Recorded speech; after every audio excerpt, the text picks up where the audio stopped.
I'm Devorah Wallen, and I'd like to share my Tea for Two, my Torah thought, for 2 minutes, more or less. This week, we have another double portion, Acharei Mos and Kedoshim. The first portion, Acharei Mos, begins discussing Aaron's sons, Nadav and Avihu, who tradition says came too close to God and expired. This is a very strange conundrum in the Torah. One might think that becoming very holy, cleaving to God, coming close to Him would be exemplary. Yet the Torah tells this story with a cautionary lesson.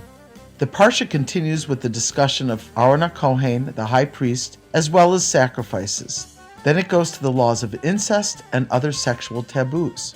The next portion is Kedoshim and begins with the verses, "And the Lord spoke to Moses, saying, Speak to the Jewish people and say to them, You shall be holy, for I, the Lord, am holy." Between these two portions, there's a plethora of mitzvahs. Kedoshim begins with honoring one's parents, keeping the Shabbos, not making idols, harvesting laws about not swearing falsely or defrauding your fellow, or committing robbery, or insulting the deaf, or putting a stumbling block before the blind, loving your fellow as yourself, and more. There are dozens of mitzvos here. As we always say, the name of the portion contains a quintessential message that weaves throughout it. However, here we have two portions that appear to be very different in contents.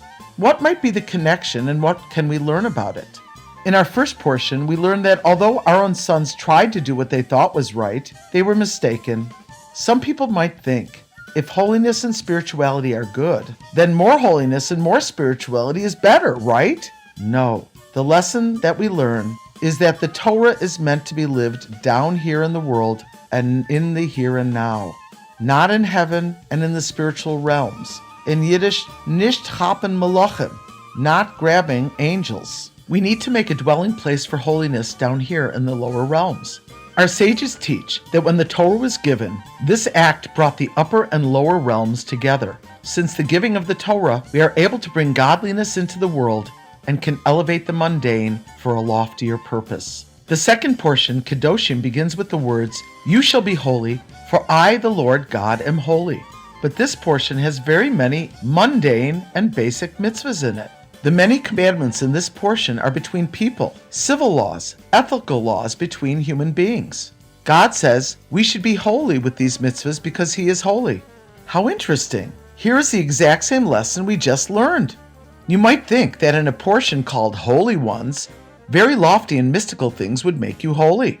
God is saying here in this portion that in the very mundane and earthly dealings with the physical world and with people, transactions and behaviors, and caring for one another, this is the way to holiness. Judaism is not only of the West and merely materialistic, but it's also not of the East and mainly spiritual.